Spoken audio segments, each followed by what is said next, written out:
The market square of Thornwick had never seen so many soldiers. Elowen noticed them first by their shadows, long dark shapes that cut across the cobblestones like blades. Then came the sound of hooves, dozens of them, thundering through the village gates with a precision that made the merchants abandon their stalls and the children stop their games. "Ellie, what's happening?" Brielle tugged at her sister's sleeve, rising on her toes to peer through the gathering crowd. At 12 years old, she was all curiosity and no caution, a combination that had given Elowen more gray hairs than any woman of 23 deserved. "Stay close to me."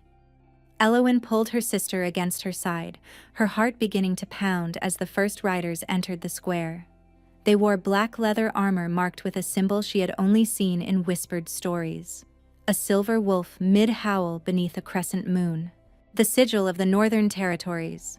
The mark of the wolf clans. Impossible. The wolf clans never came this far south. They kept to their mountain fortresses, their wild forests, and their ancient ways.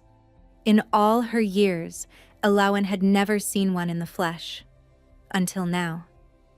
The crowd pressed backward as the riders formed a perimeter around the square. Elowen found herself pushed toward the front, Brielle's hand clutched tightly in her own. She could feel the fear rippling through the villagers, could taste it on her tongue like copper. Then the crowd fell utterly silent. A single rider emerged from the formation. Unlike the soldiers in their black armor, this man wore deep charcoal trimmed with silver thread that caught the afternoon light. He sat astride a massive black stallion as if he had been born in the saddle, his bearing so commanding that Elowen forgot to breathe. He was perhaps 30, with dark hair that fell past his collar and a face that seemed carved from stone. Sharp cheekbones, a strong jaw shadowed with stubble, and a mouth set in a line that suggested he rarely smiled. But it was his eyes that made her stomach clench. Even from this distance, she could see they were pale gray, the color of winter storms. "Citizens of Thornwick." His voice carried across the square without effort, deep and resonant. "I am here on behalf of the Northern Alliance." Elowen heard gasps around her. The Northern Alliance, the coalition of wolf clans that had been at war with the southern kingdoms for generations. What business could they possibly have in a border village like Thornwick? "Your lord has fled," the stranger continued, and Elowen noticed for the first time that Lord Corvain was nowhere to be seen. He abandoned his people rather than face the consequences of his actions. Murmurs rippled through the crowd. Corvain had been their overlord for 5 years, ever since he had married Elowen's mother and claimed their family estate after her death. A cruel man with crueler appetites, but he had always seemed untouchable. "I have come to assure you that the Northern Alliance bears no quarrel with common folk." The stranger's gaze swept across the assembled villagers. "We seek only those who participated in the raids upon our border settlements. Those who slaughtered our people under cover of darkness." "Raids?" Elowen frowned.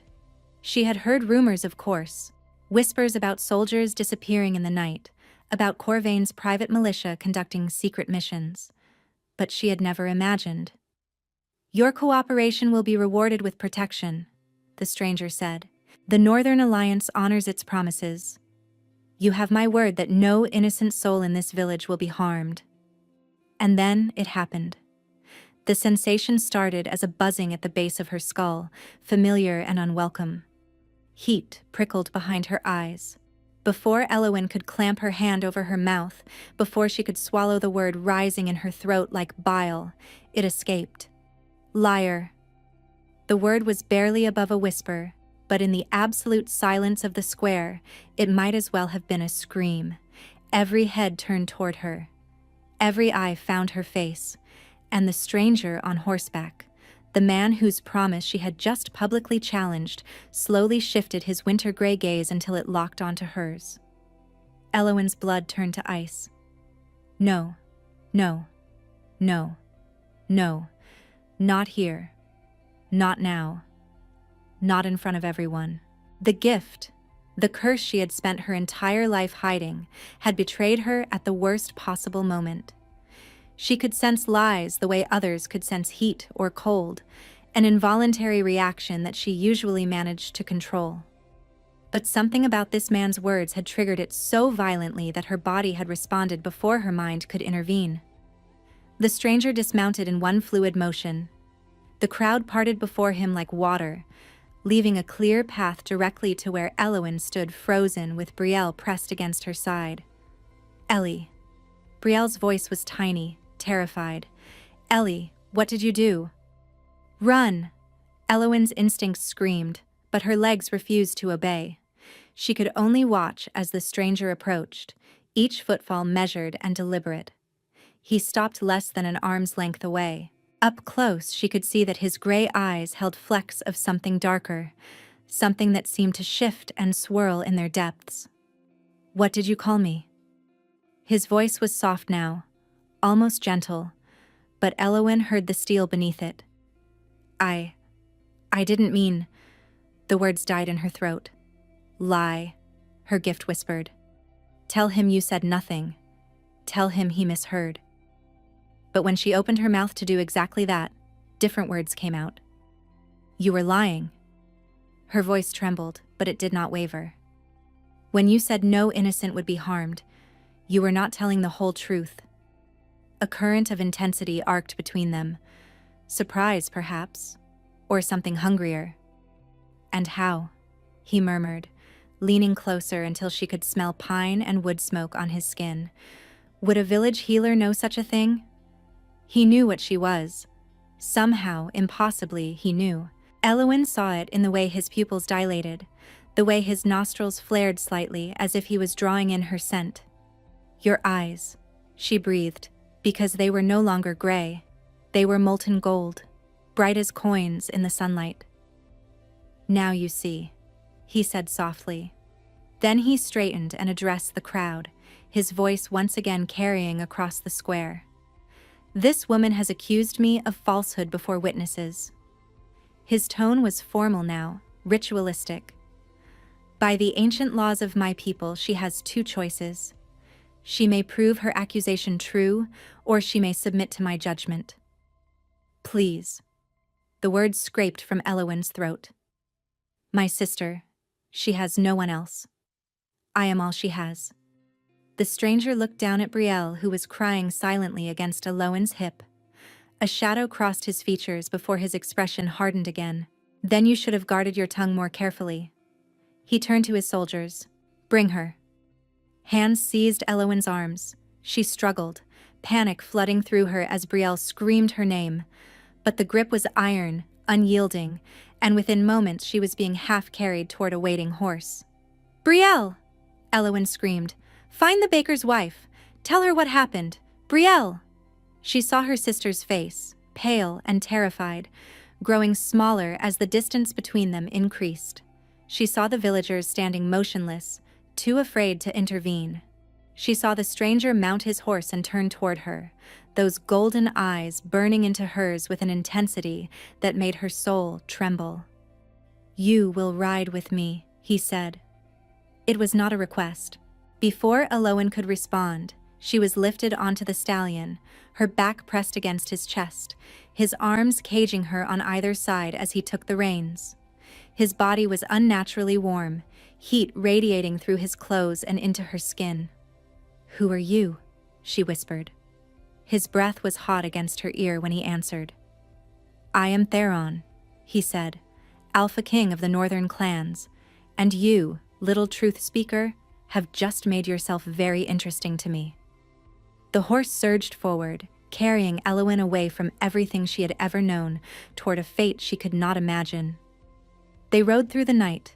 Elowen lost track of time somewhere between the second and third hour, her exhaustion blurring the moonlit landscape into an endless smear of silver and shadow. The only constant was the heat at her back, the iron cage of Theron's arms, the steady rhythm of his breathing against her hair. She had tried to stay rigid at first, holding herself as far from his body as the saddle would allow, but fatigue eventually won. By the time the stars began to fade toward dawn, she had sagged against his chest, too tired to care about dignity. He had not spoken a single word since they left Thornwick. Where are you taking me? She had asked the question a dozen times in those first hours. He had never answered. Now, as the sky lightened from black to gray, Elowen tried again. Please. Her voice was hoarse, scraped raw by cold air and unshed tears. At least tell me where we are going. Silence stretched between them. Then his chest rumbled against her back as he spoke. Home. One word. It told her nothing and everything at once. They crested a ridge just as the sun broke the horizon, and Elowen gasped at what lay below. A fortress rose from the mountainside like a living thing, its towers carved from the very stone of the peaks. Waterfalls cascaded down sheer cliffs on either side, filling the valley with mist that caught the morning light and turned it to gold. Verath Keep, Theron said against her ear, seat of the northern kings for 1,000 years. It was beautiful and terrifying in equal measure. As they descended toward the massive gates, Elowen saw wolves, dozens of them, ranging in color from silver to black, watching from the rocks above. Their eyes tracked the rider's approach, with an intelligence that made her skin prickle. They will not harm you. Theron's voice held a trace of amusement. Unless I command it. That is not reassuring, Elowen muttered before she could stop herself. A sound escaped him, low and rough. It took her a moment to realize it was laughter. The gates groaned open as they approached, revealing a courtyard filled with people. Warriors in black leather, servants in gray wool, nobles in fine furs, all stopping to stare as their Alpha King rode through with a strange woman pressed against his chest. Elowen felt their eyes like physical weights. She heard whispers spreading through the crowd, words in a language she did not recognize, though their tone needed no translation: suspicion, hostility, fear. Theron dismounted first, then reached up to lift her down. His hand spanned her waist easily, his grip firm but not painful as he set her on the cobblestones. Her legs buckled immediately, and he caught her before she could fall. Easy. That single word again, spoken low enough that only she could hear. You have been riding for 8 hours. Your body needs time. Elowen pushed against his chest, desperate to put distance between them, but her muscles refused to cooperate. She was forced to cling to his arm like a vine to a wall, her cheeks burning with humiliation. My lord. A woman approached, tall and silver-haired, with the bearing of someone accustomed to authority. We were not expecting your return until the new moon. Circumstances changed, Marin. Theron's hand remained on Elowen's waist, steadying her. This woman is to be given quarters in the East Tower. She is not to leave until I say otherwise. A prisoner, then. Marin's gaze swept over Elowen with cold assessment. What is her crime? She called me a liar. The silence that followed was absolute. Even the wolves in the courtyard seemed to still, their ears pricked forward with sudden interest.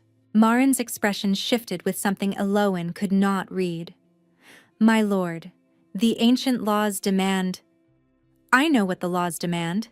Theron's voice hardened. I will deal with her according to custom, in my own time. He released Elowen's waist and stepped back.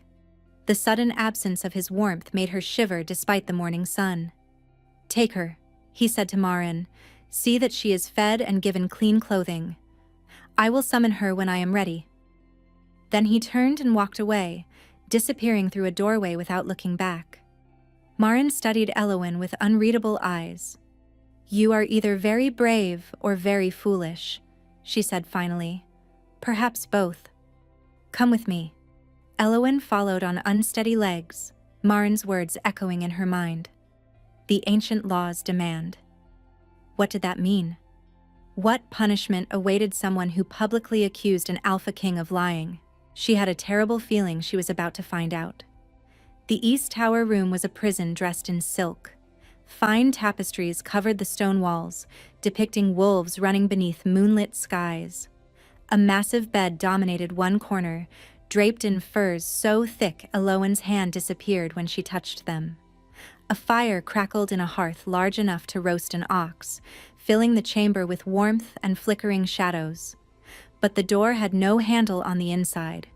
And when Eloan tried the windows, she found iron bars hidden behind the heavy curtains. A gilded cage, she whispered to herself, is still a cage. Servants had come and gone throughout the day, bringing food she could not eat and clothing she refused to wear. They spoke to her in the northern tongue, their eyes never quite meeting hers, their hands trembling slightly as they performed their duties. They were afraid of her, she realized, or perhaps afraid of what she represented. By the time darkness fell beyond her barred windows, Eloan had explored every inch of her prison. She had found no weaknesses, no escape routes, and no hope.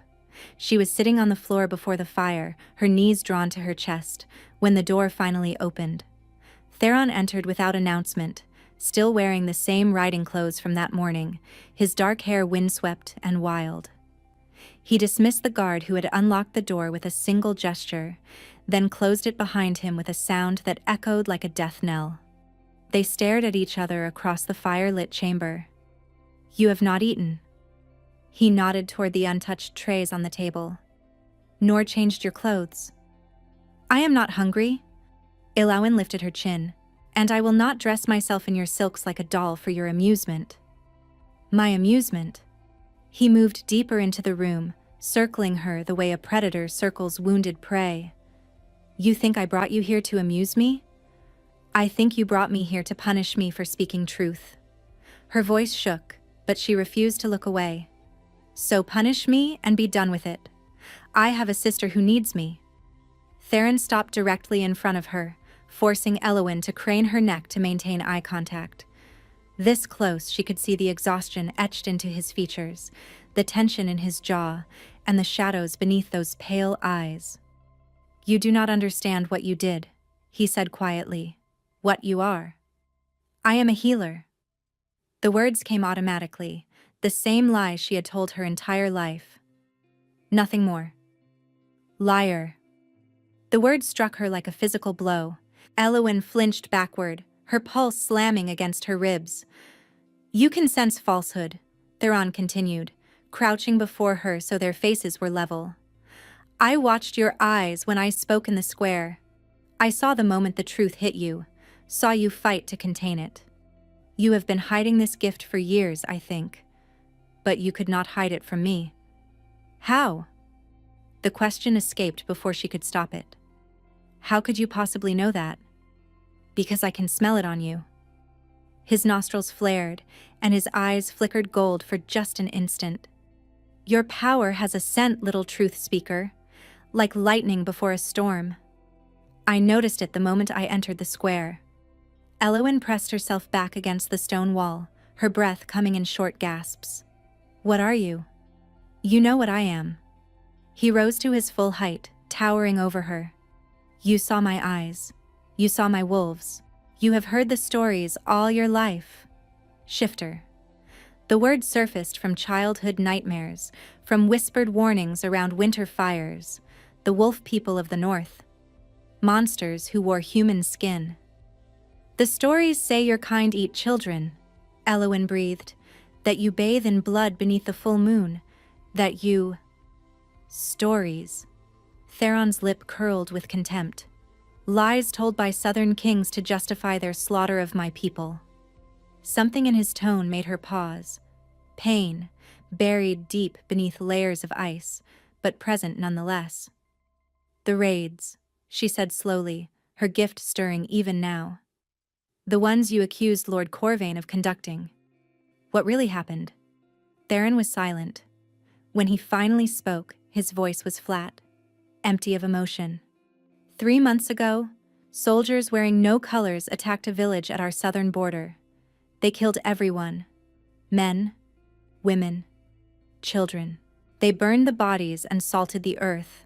His hands clenched at his sides. 47 people. My people. Eloan's throat tightened. "And you believe Corvain was responsible?" "I know he was.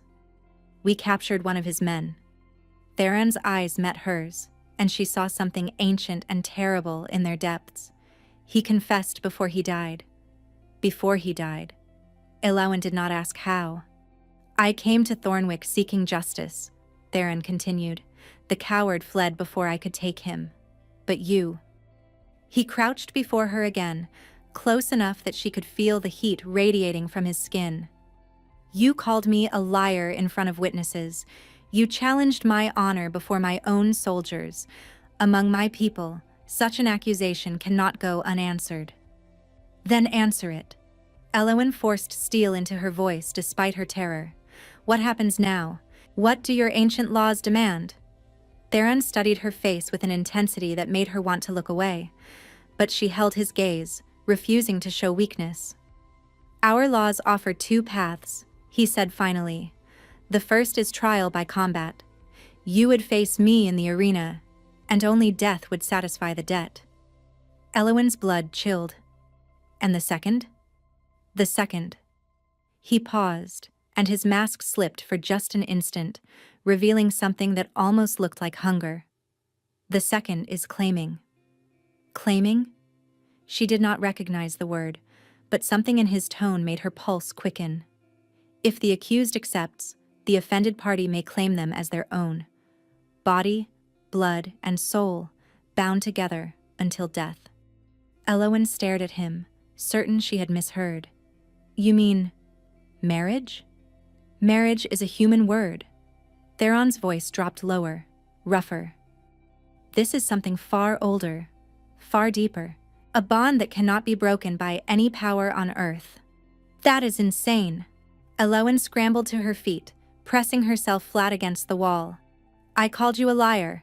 One word. And your solution is to bind me to you forever? You spoke truth. Theron rose with her, matching her movement. That is what makes this complicated. Complicated? Her voice pitched higher.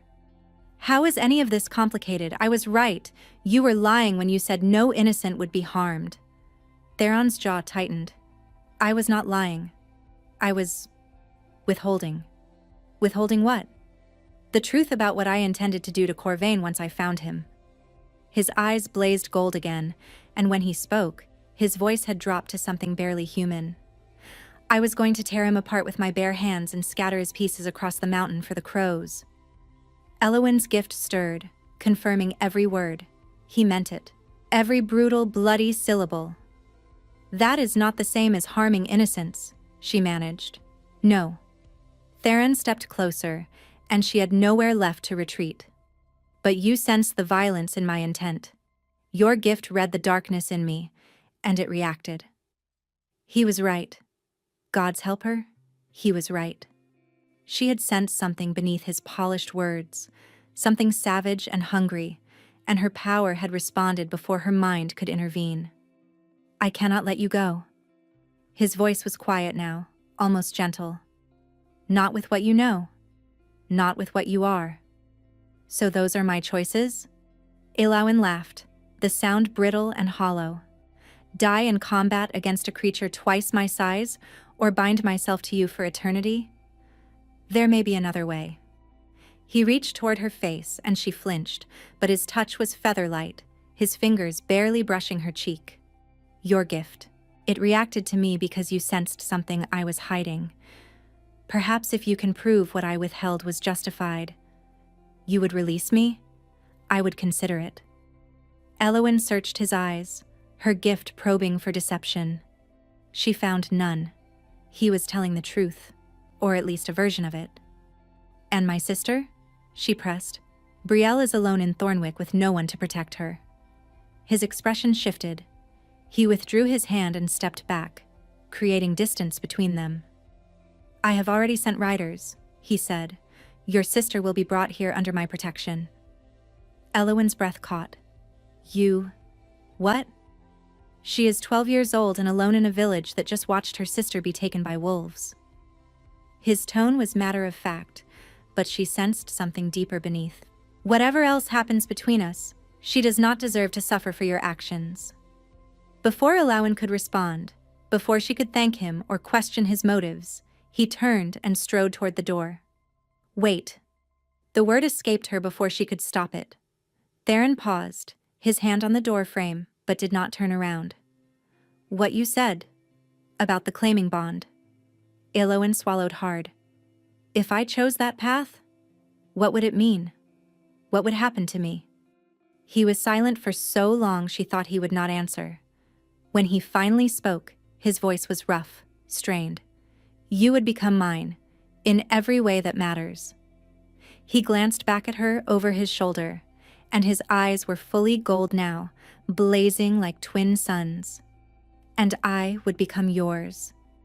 Then he was gone, the door closing behind him with a sound like fate sealing itself shut. Elowen sank to the floor, trembling, her mind reeling with everything she had learned. Shifters were real. She was a prisoner of their king. Her gift had betrayed her. And somewhere in the darkness of this ancient fortress, a man with wolf's eyes was waiting to see what she would choose: death or belonging, combat or claiming. She pressed her hands to her face and wept. 3 days passed in the East Tower. Elowen measured time by the movement of shadows across her floor, by the meals that arrived with clockwork precision, by the distant howls that echoed through the mountains each night. She had finally begun eating, if only to maintain her strength. She had even donned one of the simpler dresses left for her, a deep green wool that reminded her of the forests around Thornwick. But she had not seen Theron since that first night. His absence should have been a relief. Instead, it gnawed at her like a splinter beneath skin. She found herself listening for his footsteps in the corridor, her pulse jumping at every sound beyond her door. Foolish, she muttered to herself, pacing before the fire. He is your captor, not your... She could not finish the thought. On the 4th morning, the door opened to reveal not servants, but Marin, the silver-haired woman from the courtyard. The Alpha requests your presence, Marin said. Her tone suggested this was not optional. Elowen followed her through corridors carved from living rock, past tapestries depicting battles between wolves and men, until they emerged into a vast hall filled with morning light. Theron sat at the head of a long table, surrounded by warriors who fell silent the moment she entered. But Elowen barely noticed them. Brielle, her sister, sat beside Theron, looking small but unharmed, a half-eaten pastry in her hand. The moment she saw Elowen, she launched herself across the hall. Ellie! Brielle slammed into her with enough force to steal her breath. They said you were safe, but I had to see for myself. Are you hurt? Did they treat you well? The wolves that came for me were so big, but they didn't hurt me, and the lady with the braids gave me honey cakes on the journey and... Breathe, little one. Elowen clutched her sister tight, tears streaming down her face. I am well. I am well. Over Brielle's head she met Theron's gaze. He watched them with an unreadable expression, but she saw the slight softening around his eyes. Thank you, she mouthed silently. He inclined his head, just a fraction. Your sister has been telling us interesting stories, Theron said aloud, and something in his tone made Elowen's blood chill. About your grandmother, about the gifts that run in your bloodline. Elowen's arms tightened around Brielle. She is a child. She does not know what she speaks of. She told me you can heal wounds with your touch. Theron rose from his seat, approaching them slowly. That you once mended a shattered bone in seconds. That your mother could do the same before the fever took her. The hall had gone deathly silent. Elowen could feel the weight of dozens of eyes pressing upon her. Tales, she whispered. Fantasy. Nothing more. Theron stopped before her, close enough that she had to tilt her head back to meet his eyes. Elowen. He spoke her name like a man tasting wine, savoring each syllable. I find I cannot stop saying it. It haunts my thoughts. It follows me into my dreams. His voice dropped lower. Show me your gift, Elowen. Prove that my obsession is not misplaced. Her name on his lips sent an unexpected shiver down her spine. She forced herself to focus. I cannot. There is a boy in our healing chambers. Theron's voice softened, but his gaze remained iron. 7 years old. He was injured in a training accident 3 days ago. The healers say he will not survive the week. Elowen's chest tightened. That is not my concern. No? Theron reached out and gently disentangled Brielle from her arms, passing the girl to Marin with a look that brooked no argument. Then let me make it your concern. Save the boy, and I will release you both. You can return to Thornwick and never see me again. The offer hung in the air between them like a blade. And if I cannot save him? Elowen asked. Then you will remain here. His eyes flickered gold. And we will discuss the claiming bond in greater detail. Elowen stared at him, her gift probing desperately for deception. She found none. He meant every word. Take me to him, she said. The healing chambers smelled of herbs and despair. On a small cot lay a dark-haired boy, his face pale as snow, his breathing shallow and labored. Bandages wrapped his torso, stained with blood that had long since dried. Internal injuries, the attending healer murmured, beyond our skill to mend. Elowen approached the cot, her hands trembling. She had not used her gift since her mother died, since the night she had tried to save her and failed. The memory of that failure haunted her still. But this was a child, an innocent boy, who had done nothing to deserve death. She placed her hands over his chest and closed her eyes. The warmth started in her heart, just as it always had. A gentle heat that spread through her veins, gathering in her palms until her skin glowed with soft golden light.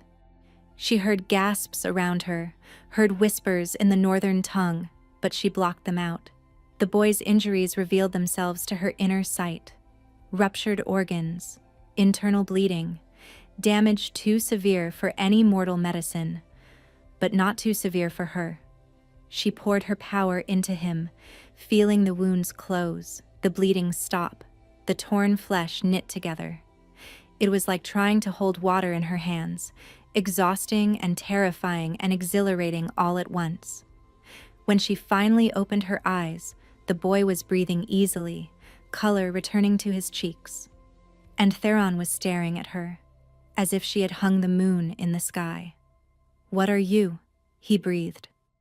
Before Elowen could answer, an explosion rocked the fortress. Chaos erupted through Verath Keep. Warriors rushed past the healing chambers, shouting in the northern tongue.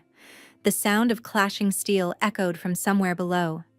Theron's expression transformed from wonder to deadly focus in the span of a heartbeat. "Stay here," he commanded, already moving toward the door.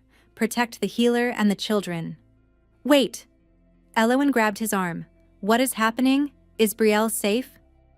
"Your sister is with Marin in the Great Hall. She will be protected." He paused, looking down at her hand on his sleeve. A current of understanding arced between them, electric and unspoken. "Do not leave this room, whatever happens." Then he was gone, his footsteps thundering down the corridor. Elowen turned to find the attending healer gathering the younger patients, herding them toward a reinforced door at the back of the chamber. The boy she had just saved was sitting up now, confused, but alive. "What is happening?" Elowen demanded. "Attack!" The healer's face was grim. "The southern forces. They must have followed you here." Guilt crashed through Elowen like a wave. This was her fault. Corvain had tracked her somehow, used her as bait to locate the Alpha King's stronghold. "I have to find my sister." The Alpha commanded, but Elowen was already running. The corridors of Verath Keep had transformed into a battlefield. She pressed herself against walls, ducked through doorways, and followed the sounds of fighting toward the Great Hall. Twice she nearly collided with wolf-form shifters racing past, their massive bodies barely registering her presence as they threw themselves into combat. She found the Great Hall in ruins.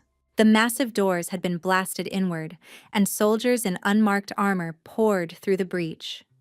Shifters in both human and wolf form fought desperately to hold the line, but they were outnumbered. In the center of the chaos, Elowen spotted Theron in full wolf form, a beast of silver and black fur larger than any horse, his jaws clamped around a soldier's throat. "Ellie!" Brielle's scream cut through the din of battle. Elowen spun to see her sister struggling in the grip of a soldier near a side entrance, Marin lying motionless on the ground beside them. Brielle! Elowen ran without thinking, without planning, driven by pure maternal fury. She slammed into the soldier from behind, clawing at his face, his eyes, anything she could reach. He released Brielle with a curse, spinning to backhand Elowen across the face. She hit the ground hard, tasting blood. The soldier loomed over her, raising his sword. Then a shape exploded from the shadows, and the soldier was gone, replaced by the massive silver wolf that had once been Theron. His jaws closed around the man's neck with a sickening crunch, and when he turned to face Elowen, his muzzle was painted red with blood. Their eyes met. Gold to green. Wolf to woman. Something profound shifted in that moment. Something that went beyond words, beyond understanding. Elowen felt it in her very bones, a connection snapping into place like a key turning in a lock. Then his eyes widened, fixed on something behind her. Elowen turned just in time to see Corvain stepping through the ruined doorway, a crossbow in his hands, aimed directly at her heart. "Hello, stepdaughter," he said. "I believe you have something that belongs to me." The bolt flew. But Theron was faster.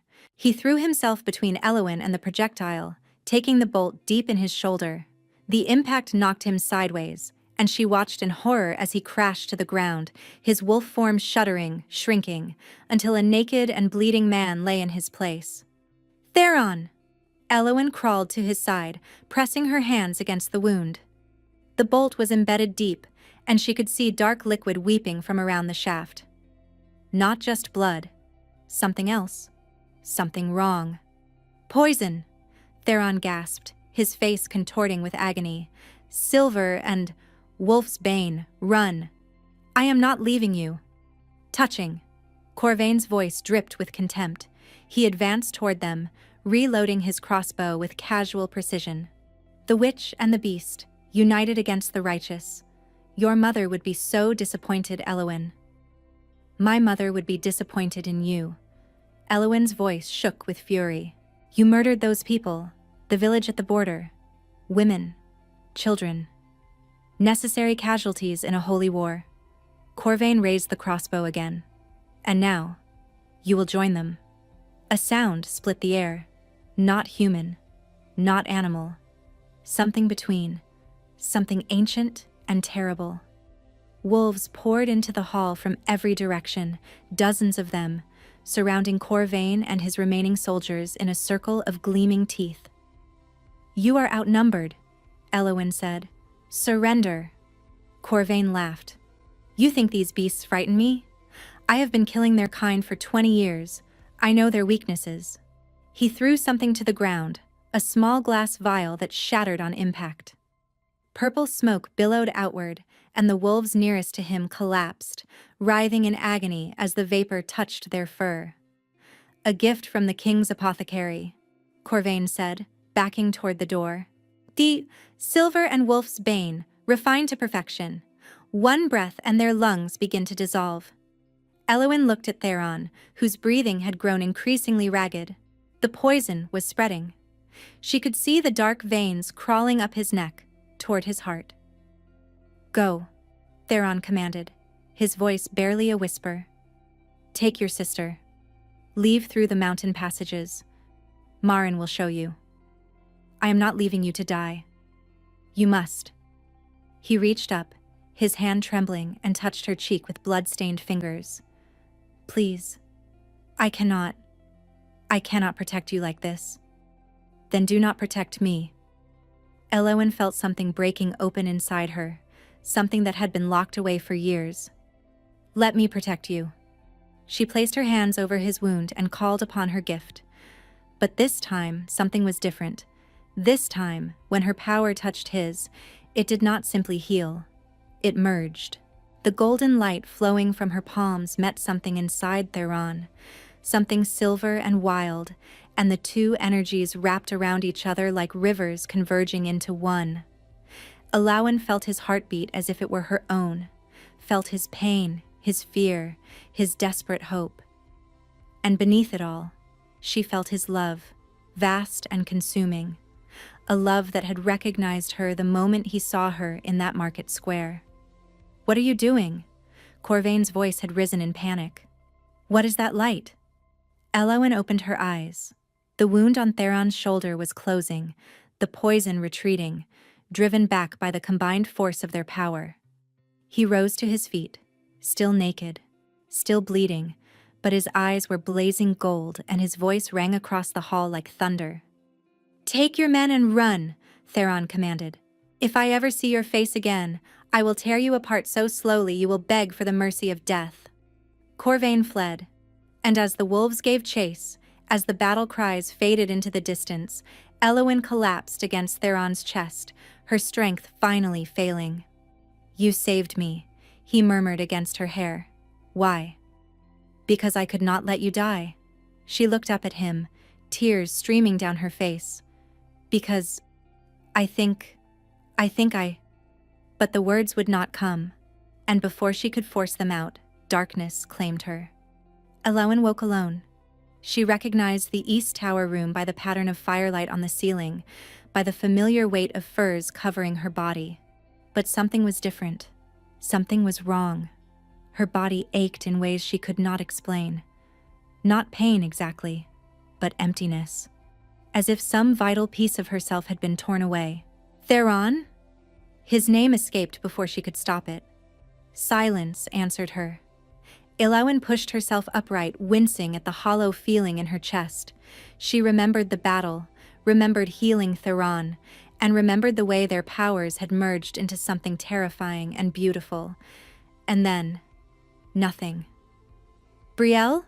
She called, her voice hoarse. The door opened and Marin entered, a bruise purpling across her cheekbone but otherwise unharmed. Your sister is safe, Marin said, anticipating the question. She is with the other children in the protected wing. And Theron? Marin's expression flickered. The Alpha has withdrawn. He has not emerged from his chambers in 3 days. 3 days. Elowen had been unconscious for 3 days. I need to see him. That is not possible. Marin's voice carried an edge of something Elowen could not identify. The Alpha has given orders. No one is to disturb him, including you. Especially you. The unspoken words hung in the air between them. Why? Elowen demanded. What happened? The last thing I remember, You bonded with him. Marin's words fell like stones into still water. When you healed him, when your power touched his, you created a connection, a partial claiming bond. Elowen's blood chilled. I do not understand. How is that possible? He did not bite me. I did not. There are many forms of claiming. Marin moved to the window, her back to Elowen. A bite is the most common, the most controlled. But in moments of extreme emotion, when a shifter's mate is in mortal danger, the bond can form through other means. Mate. The word struck Elowen like a physical blow. You knew, she whispered. You all knew, from the moment he brought me here. The Alpha recognized you the moment he saw you in that village square. Marin turned to face her, and Elowen saw something like pity in her gray eyes. Your scent, your power, your soul, they called to him. That is why your accusation struck so deeply. You were not just any stranger calling him a liar. You were his fated mate, rejecting him before the bond could even begin. The revelation crashed through Elowen like a wave. Every interaction, every heated look, every moment of inexplicable connection suddenly made sense. But he said nothing. What could he say? You were terrified. You saw him as a monster, a captor. He hoped that by keeping his distance, by giving you time and space and choice, you might come to accept him on your own terms. What about his promise? Elowen whispered. He said if I healed the boy, he would release us. That was before the bond formed. Marin's voice was gentle but firm. No promise can override a claiming. Your fates are now intertwined whether either of you wished it or not. Elowen pressed her hands to her face, her mind reeling. And now? What has the partial bond done to him? Marin was silent for a long moment. It is killing him. The words drove Elowen from the bed, her legs trembling beneath her. "Explain," she demanded. "Explain everything." "A partial bond is unstable." Marin's voice was clinical, detached, as if distance could protect her from the horror of what she was describing. "It tears at both parties, demanding completion. For a human, the effects are painful, but survivable. For a shifter, especially an alpha." "What?" Elowen grabbed Marin's arm. "What happens to him?" "His wolf is trying to reach you. Every moment you are apart, it grows more desperate, more feral. If the bond is not completed or severed, his human mind will eventually be consumed." Marin met her eyes steadily. "He will become nothing but beast. And then, he will die." Elowen's legs gave way. She collapsed to the floor, the hollow ache in her chest suddenly making terrible sense. "How long?" she whispered. "Days. Perhaps a week, if he is strong." "And if I complete the bond? If I accept the claiming? Then you will be bound to him forever. Body, blood, and soul exactly as he described. You will share his life force, his power, his fate." Marin crouched beside her. "You will never be fully human again." Elowen stared at the fire, watching the flames dance and twist. Somewhere in this fortress, Theron was fighting a battle she could not see, suffering a torment she had unknowingly caused. "Take me to him," she said. "The Alpha forbade. Take me to him, or I will tear this fortress apart stone by stone until I find him myself." Marin studied her with searching eyes. Then, slowly, she nodded. "Follow me." The Alpha's chambers lay at the heart of Verath Keep, behind doors carved with wolves so lifelike they seemed to breathe. Elowen heard him before Marin even touched the handle. A sound that was half growl, half moan, the noise of something in terrible pain trying desperately not to scream. A fist closed around her lungs at the sound. "He ordered the guards away 2 days ago," Marin murmured. "He did not want anyone to witness his decline." "Open the door. Once you enter, I cannot guarantee your safety. His wolf may not recognize you. He may attack before his human mind can intervene." "Open the door, Marin." The older woman studied her, then nodded. She pressed her palm against the carved wood, and the doors swung inward on silent hinges. The chamber beyond was destroyed. Furniture lay in splintered ruins. Tapestries hung in shreds from the walls. Deep gouges marked the stone floor, the marks of claws far larger than any natural wolf. And in the center of the devastation, curled in on himself like a wounded animal, was Theron. He was caught somewhere between forms. His body rippled and shifted constantly, human skin giving way to silver fur before reforming again. His hands were claws. His face was a mask of agony, features distorting between man and beast with each ragged breath. "Theron." Elowen stepped into the room, ignoring Marin's warning hiss. His head snapped toward her. For one terrible moment she saw nothing human in those golden eyes. Only hunger, only desperation. Only the feral need of a creature being torn apart from the inside. Then recognition flickered, and a sound escaped him that might have been her name. Elowen. His voice was shattered, barely recognizable. "You should not be here." "I had to come." She moved closer despite every instinct screaming at her to run. "Marin told me what is happening, what I did to you. Not your fault." Each word seemed to cost him immense effort. "The bond. It recognized you. I could not stop it." Elowen knelt before him, close enough to touch but holding herself back. Up close she could see the toll the partial bond had taken. His skin was ashen, his body trembling with constant micro-shifts, his eyes flickering between gold and gray like a dying flame. "There must be something I can do," she said. "Some way to help you without—" "There is." Theron's hand shot out, clawed fingers wrapping around her wrist with surprising strength. "You can leave. Take your sister. Go back to your village and forget you ever saw me." "And let you die?" Better that than. He released her abruptly, curling away as another wave of pain crashed through him. When it passed, his voice was barely a whisper. Better that than trap you in a bond you never wanted. Elowen felt tears burning in her eyes. You would rather die than bind me against my will? I would rather die than become the monster you already believe me to be. He looked at her then, and beneath the agony, she saw something that stole her breath. Love, pure and desperate and utterly consuming. I have killed men, Elowen.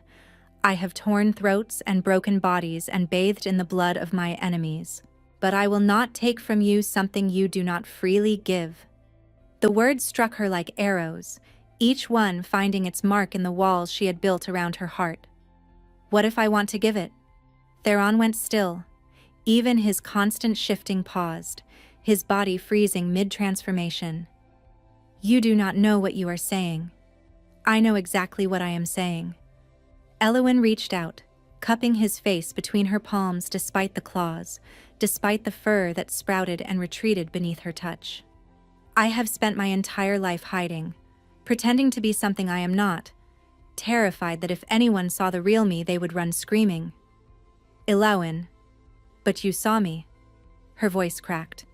From the very first moment you saw what I was, and you did not run. You did not call me witch or demon or monster.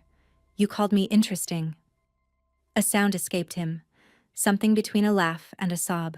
I called you mine, he whispered. In my heart, from the moment I scented you in that square, you were mine. Even when you challenged me, even when you feared me, even when you had every reason to hate me. I do not hate you. The admission felt like releasing a breath she had been holding for weeks. I do not think I could hate you if I tried. Theron's eyes searched her face, looking for something. Doubt, perhaps, or deception.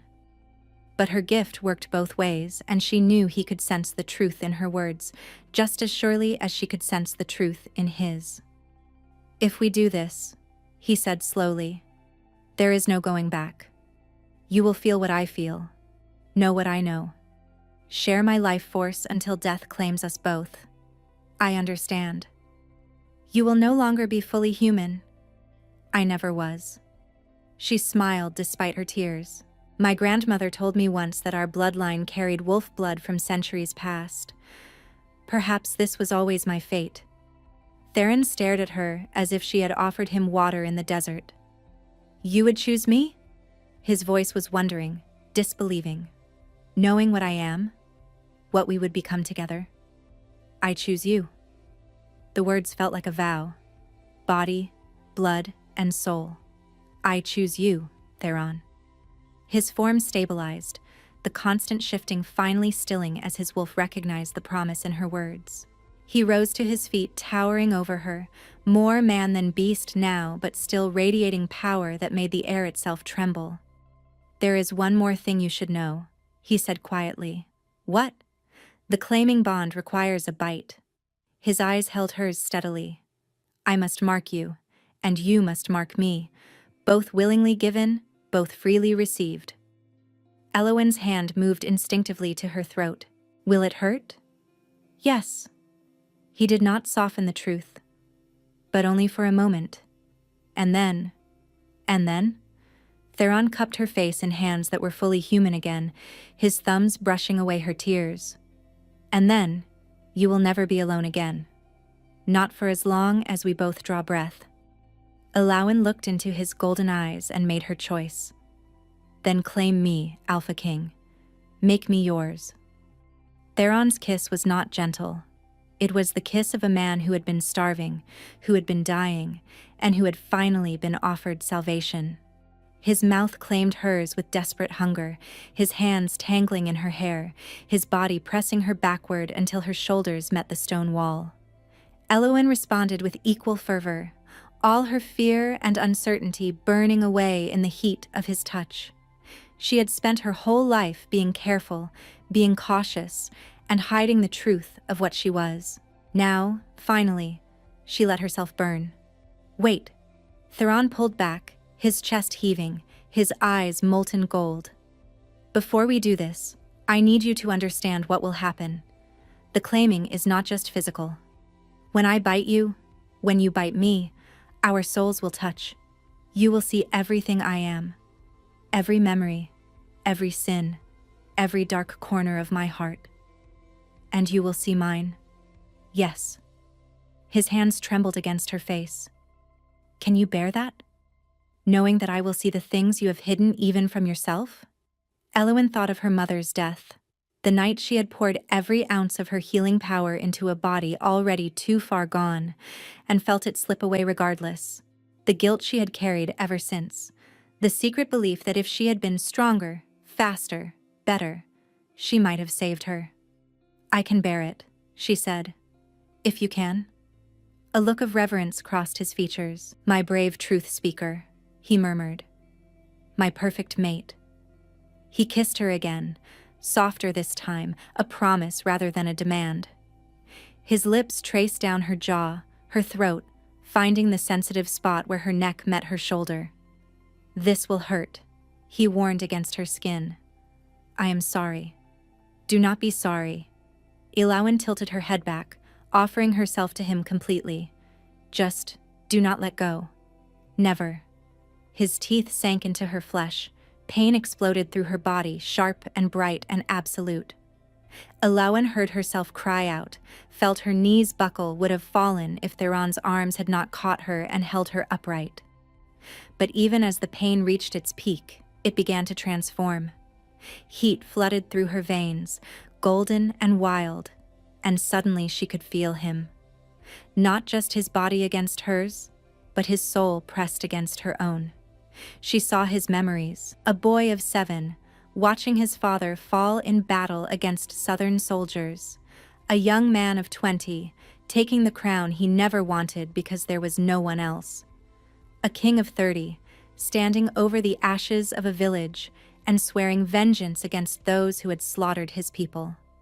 And beneath it all, running through every memory like a river of light, she felt his loneliness. The bone-deep isolation of a man who had been set apart from the moment of his birth, who had been taught that an alpha must be strong, must be cold, and must never let anyone close enough to hurt him, until her. She felt the moment he had first scented her in the market square. The shock of recognition that had nearly driven him to his knees, the desperate hope that had warred with the certainty that she would never accept him. Tears streamed down Elwyn's face as his teeth withdrew, as his tongue lapped gently at the wound he had made. Now you, he said, his voice rough with emotion, complete the bond. He tilted his head, baring his throat to her in the ultimate gesture of trust. The Alpha King, the most powerful shifter in the Northern Territories, offering his most vulnerable place to a woman he had known for mere weeks. Elwyn rose on her toes, pressing her lips to the curve of his neck. She could feel his pulse racing beneath her mouth, could taste the salt of his skin, and could sense his desperate hope through the bond that now connected them. I see you, she whispered. All of you. Every shadow, every scar, every secret. And I am not afraid. Then she bit down. His blood flooded her mouth, hot and sweet and crackling with power. The bond between them flared like a sun going supernova, and suddenly she was not just seeing his memories, but living them. She was 7 years old, watching her father die. She was 20, feeling the weight of a crown settle onto her head. She was 30, standing over ashes and swearing vengeance. And then she was herself again, but not only herself. She was Elwyn and Theron, two souls intertwined so completely that she could no longer tell where she ended and he began. When she finally released him, they stood trembling in each other's arms, foreheads pressed together, breathing the same air. I feel you, Theron whispered, wonder saturating every syllable. Inside my heart, inside my soul, you are everywhere. As are you. Elwyn laughed, the sound bright with joy she had never expected to feel. Is this what it is always like? This completeness? I do not know. He pulled back enough to meet her eyes, and she saw tears tracking down his cheeks. There has never been a bond like ours. A truth speaker and a wolf king.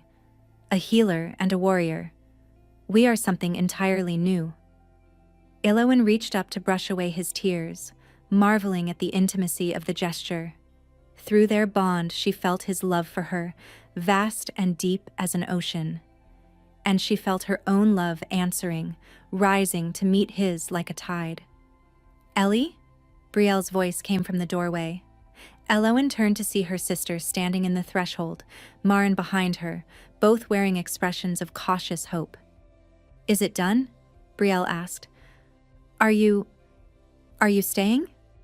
Eowyn looked at Theron, at this impossible man who had captured her with a single glance in a dusty market square, who had seen her truth and treasured it instead of fearing it, who had been willing to die rather than take her choice away. "Yes," she said, and felt the word resonate through their bond, felt Theron's joy answering her own. "We are staying." Brielle launched herself across the room, wrapping her arms around both of them simultaneously. Theron stiffened for just a moment before relaxing into the embrace, his hand coming up to rest gently on the girl's hair. "Does this mean I get to live in a castle?" Brielle demanded, her voice muffled against their chests. "With wolves? Real wolves that I can pet?" "You may pet any wolf who consents to it," Theron said solemnly, but Eowyn could feel his amusement rippling through their bond. "And I can learn to fight? With swords and everything?" "If your sister permits it." Brielle pulled back, turning pleading eyes on Eowyn. "Ellie, please? I promise I will be careful." Eowyn sighed, but she was smiling. "We will discuss it. Later." Maren stepped forward, and Eowyn was surprised to see the older woman's eyes glistening with unshed tears. "The bond is complete," Maren said. "I can feel it. The whole fortress can feel it. The Alpha's mate has been claimed." "His mate?" Eowyn tested the word, finding that she liked the weight of it on her tongue.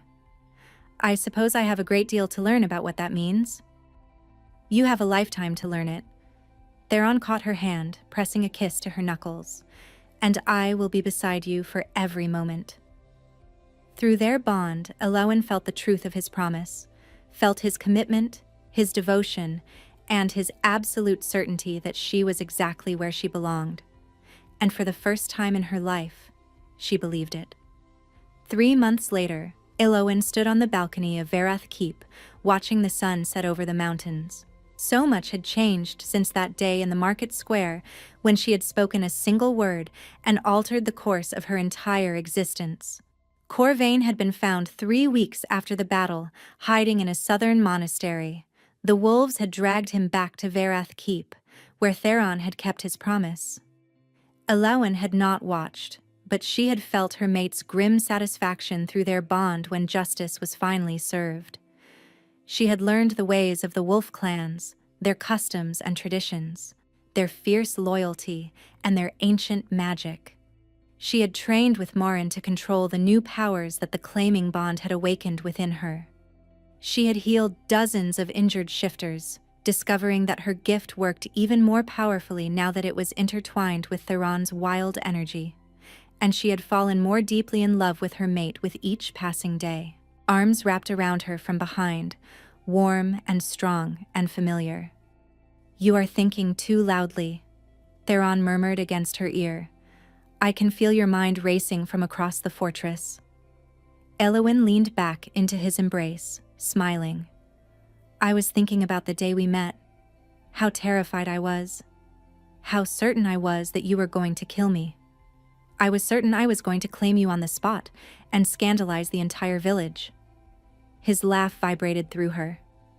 "The restraint I showed that day should be legendary." "Restraint?" She turned in his arms, raising an eyebrow. "You threw me on your horse and carried me away to your mountain fortress." "Exactly. Restraint." His eyes glinted with humor. "I could have done far worse. You could have done far better. You could have, I do not know, introduced yourself, asked my name, tried a conversation. Where's the romance in that?" Eowyn laughed, rising on her toes to kiss him. Through their bond, she felt his contentment, his joy, his absolute certainty that this, right here, was exactly where he was meant to be. "I love you," she said when they parted. "I know I do not say it often enough, but I do. I love you, Theron."